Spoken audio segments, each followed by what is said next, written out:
is Thursday, April 29th, 2005, and this is the beginning of an interview with Ann Patey at her home in Portage, Pennsylvania. Mrs. Patey is 82 years old, having been born on January 1st, 1923. Our names are Rebecca Patney and Val Swinsky. We will be the interviewers. Ann Patney is Rebecca's grandmother. What were your remembrances of the attack on Pearl Harbor? Well, let's see. I was 19 years old. I was working up at the TB Sanitarium in Creston. And I didn't take it too serious. I just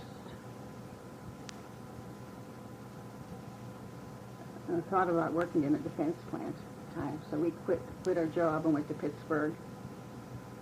Got a couple jobs in NBC. And then got a job downtown in the clip factory. And we quit there, and he was really mad because he said, we have a black mark against our name because they were sending these clips over to the soldiers. After a week, we went down for our pay, you know. He said, you have a black mark. He was mad. He was on the second floor downtown Pittsburgh. We took a trolley down. Wait, I'll tell you. Well, if you're going to, edit this, it'll be okay. And from there, we signed up. We saw in a paper advertised for defense plants, or else Washington, D.C., and we didn't know which one to take. And this man says, well, Washington's too crowded, So then we took Maryland. We rode an electric train. Changed in Baltimore to electric train. And from there, they took care of us, picked us up, and examined us, fingerprinted us, checked us out, and gave us a job. How did you feel about Franklin Roosevelt's leadership as president during the war?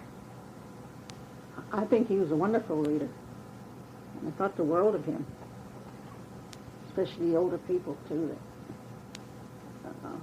They thought he was like God. He brought the Social Security in, he helped the people, put the people back to work, and raised the wages on some, like the women that did housework. They were only getting like $5. They were getting like $5 a week, and he upped it to $13 a week. The women. And let's see. Yeah, I thought he did a very good lead. He was very good. How were your basic needs for food, clothing, shelter affected by the war? Well, we had enough to eat, but we were how should I say it? Sugar. Sugar was hard to get. Butter, nylons. Nylons. What else? Well, gasoline. There was shortage on that, naturally. But we got by. How did you get news of the war? Well, I was working up at the sanitarium, and I heard the news on the radio. Roosevelt said, "We shall declare war." We shall declare war, And so that's what I heard about it. So I decided to quit the job and go to, went to Pittsburgh and worked there a couple jobs and went to work in a defense plant because I had 6 brothers in the service. They're all going. Took 2 at one time. Would leave one behind.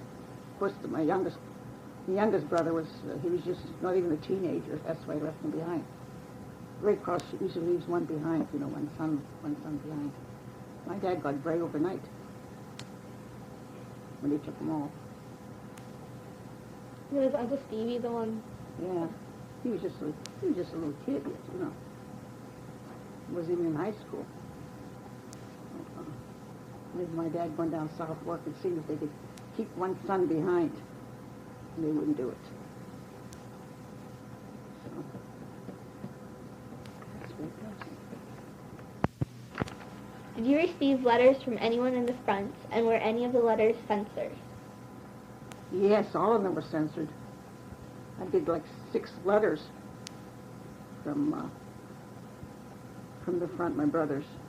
They were all censored. Everything was blackened out. I mean, most of it was blackened out. Probably mine were too. I'd write 6 letters every week to my brothers.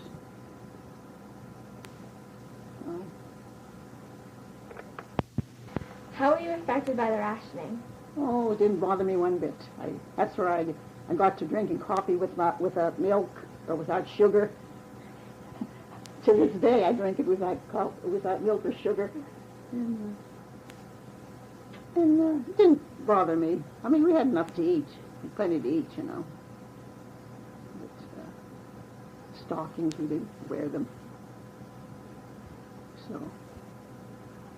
So it didn't bother me one bit.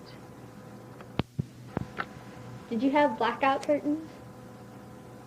No, but we had to turn the lights out as soon as it got dark.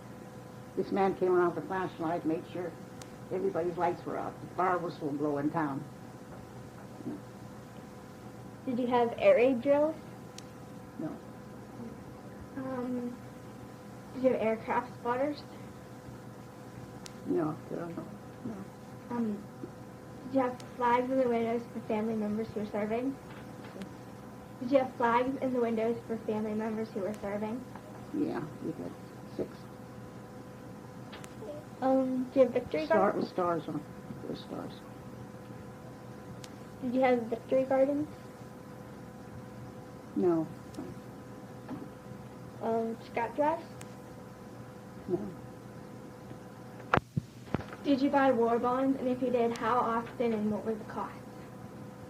I did buy war bonds. I'd buy one, maybe 2 a month. And but I don't remember how much they were. But I cashed them in when the war was over. That I don't remember that what they were worth. And then I donated blood also in the war. How many times? Thinking about my brothers. Describe traveling during the war and problems getting enough gas. Well, I didn't need gas because I traveled by train and didn't own a car. But at home they had a car, and they got gas through black market. This dealer from Portage, I won't name him. He brought up a big one of those big what do you call these tin Drums? drums? Yeah, big drums, and stuck it in our cellar, filled with gas. And somehow, after the war or something, my parents were kind of afraid about that, so they had them. We didn't use it all or something. They made them come and take it back. Maybe there was still some in there. I don't know. Didn't want any evidence laying around. Yeah. What did you do for recreation during the war? During the war, I didn't do much for recreation. I mostly worked 3 shifts at the defense plants.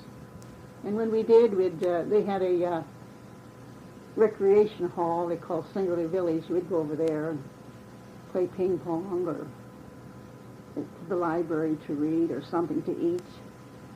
Different games they had. And we met some people there, you know. But we never went out. We'd go to church. There'd be church there. But that's about it. Didn't do much. We walked. Well, they picked us up on the bus to work. Gave us a free ride to work every day. Brought us home. A lot of times we'd walk to work. It was nice in Maryland. I liked Maryland. Nice and clean compared to the coal mines. That's what I liked. Well, we didn't do much for recreation. I didn't anyway. I could have went to. On the bus, they had would pick you up at the bus and take you to Aberdeen, Maryland, or to what's that other place? Navy place, Aberdeen, Fort Meade, I think. They have buses going there to dances, you know, dance with the soldiers. They had chaperones on the bus. Yeah. They kept an eye out for us, you know. Had a